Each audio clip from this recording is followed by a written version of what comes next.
Welcome back, folks. You're watching Sport Federation TV. It's great to have you with us. We're talking about our sports in the Western Cape. Well, if you have been watching the show for a while, you'll know that karate is, of course, one of the established sport codes in South Africa. It's part of the Olympic structure. Well, we have to see about that, but it's part of the international structure, World Karate Federation, and a number of the athletes in the Western Cape have been competing through the provincial structures into the national structures, then competing in continental championships, world championships. It really has been amazing to watch our athletes in the various districts in the province with so much success and going through the ranks. One of the athletes has been in the studio with us on a few occasions and has really been shining for Western Cape karate is Carla. Carla, welcome back. Thank you so much. Not your first time with us in the studio. No, but I still feel nervous every time I come back. Well, let's just talk a little bit about, we have to remind the viewers, how did you get started with karate? I started ballet. I was a bit too energetic for ballet, and then I started karate about 14, 13 years ago. And is there a specific, because you guys have got different types of karate, was there a specific style that you started doing karate? Before we start talking about competitive sport karate, what is the name of your style? I do Goju. There's two branches of Goju, Yeah. Goju Kai and Goju-Ryu. I'm in the Goju-Ryu style. There's not really much of a difference, in my opinion, but I don't really go into the style things. I do the sport karate. So I focus on that mainly. But from a karate point of view, I mean, when the people are watching us talk, they think karate, they see all this discipline and the structure, you're bowing to each other, and there's so much respect for your coaches, there's respect for each other. You get taught all of these life skills before you even start doing karate. Yes, I have to say with karate, it really helped me with my school work, discipline, because I do homeschooling. Well, I did homeschooling. I finished about a few months ago.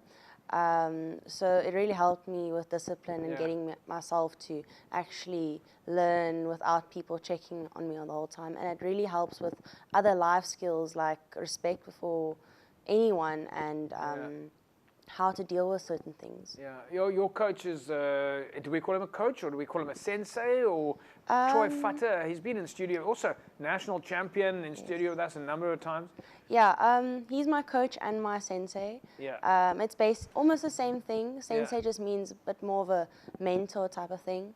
But he's been here multiple times. He's a, like you said, national champion, and he's won a few international things as well. So when you guys are doing, just talk to us a little bit about in the karate space, the difference between what do you guys call it? You call it kata and you call it kumite, and then what are the different forms of karate that you do? So yes, you mentioned kata and kumite. The kata is more, it's something that not a lot of people see, in my opinion. It's very it's more like a dance. It's a certain sequence you go through, and in everyone's opinion, it's harder than kumite because to get that specific things, to tweak it to perfection is very hard. With kumite, it's more of a chess game. You think the whole time on the mat, you're moving, so it's not just physical fitness you need to When you talk about physical fitness, what are the kind of things that you guys concentrate on? We know we're going to come back to some of your active training in a moment, but what do you need to do? Do you need to be fast? Do you need to be strong? Do you have to think about your breathing? Or what are these dynamics that makes a good karate champion like yourself? There's a lot of things that go into it. Speed, strength, everything helps. It also depends on what weight division you are in. Because like in my division, I'm in the -6 to 8, one of the heavier divisions, where we mostly rely on strength, but it's not like the most, like the heaviest weight divisions where they rely mainly on strength. And then you get your light divisions that are like extremely fast and they keep on moving. So it really depends on what weight division you're really in. But you need a really good balance in all of them to actually like succeed. You guys are heading towards, I mean, every time we speak to you, you're going to an international championship somewhere, competing. I mean, we've spoken to you guys at that level quite a few times now. But your next big event now, I believe, is Egypt. You're competing again internationally?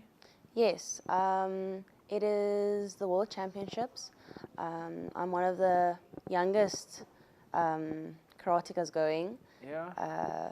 I think there's only a few other 18-year-olds going for Kumite, and then I think a 17-year-old in Qatar, but that's also other continents. Yeah, yeah. But it's really big because only 32 people in the whole world in each category is going. Really? So it's a, yes. Wow, so you're one of the 32 in your division that is competing in the World Championships that's managed to qualify. Yes, it's really big. Yeah, amazing. Small competition, Yeah. but on a very huge platform. What makes it so tough to get there? I mean, is it different countries all having qualified through different processes to get there? Yes, I think there's 3 qualification phases. Yeah. So the first one is mainly on points. You get points every time you compete internationally. Okay. And I think about 24 people got selected at the beginning of the year to go through. So they've been working at the beginning of the year just for this event. Yeah. Then there were 8 spots or 6 or 8 spots in Paris about a month ago. That was another qualification phase where you had to fight out for each of those spots. And then there was 2 more spots left. Okay. That they did on another, selected in another way. So you have an international ranking as Carla Love. Is there a sort of a leaderboard that one can go to and see your ranking? Yes. Really? Yeah. Okay. There is. If you go to the WKF page, Yeah. you can actually see where everyone is in each category. Amazing. I think I'm about somewhere in the 60s. So when did you find out? Oh, I've made the qualification and I'm in the rank and I'm off to Egypt. It was right after Paris, because Paris didn't go as planned. I unfortunately did not do too great. But about At an international world championship. Yeah. You're being a little bit hard on yourself, and you're not. I need to be hard on myself, otherwise Right, okay. no one else is going to be. Okay. But so I competed, and I was going to do another local competition Yeah. in Paris while I was there.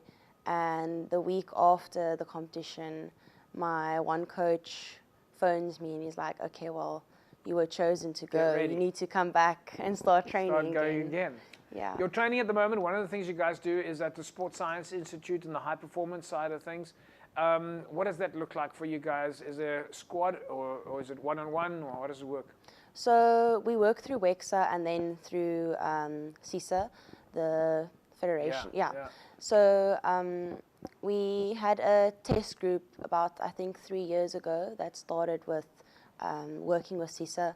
Yeah. And we selected a few other people in the Western Cape as well Okay. to start training. So it's the only elite guys that want to go somewhere. So we do it in groups, so males, Yeah. females, all together, and they plan our sessions like we need to for the whole year. We can do one-on-ones when needed, and they really help us. Okay. Last word, Carla. You really are flying the flag for athletes, but in specific, there's women out there, women and girls who are looking to get involved in sport. What would your words be for them to get involved? And would you say it must be karate, or is it any sport? Any sport for females is good. Yeah. Just having the fitness side is already a step up. Doing any martial arts would be also good, especially what's going on at the moment. Self-defense is very important. Yeah. If you know how to defend yourself, you can stay safe. Carla, amazing words. Can't wait to get you back in studio, of course, and good luck. World Championships in Egypt. We know that you're again flying the flag for Team Western Cape. It's very exciting, and yeah, good luck. Thank you so much, and thank you for having me. There we go, folks. Carla Love flying the flag again for Western Cape. They're off to Egypt, the World Championships, and of course, Western Cape Karate doing amazing stuff. Troy Futter and his team. Also really showing us how we can get our athletes through the ranks to compete at the very highest level. We'll be back after the break. Don't go away.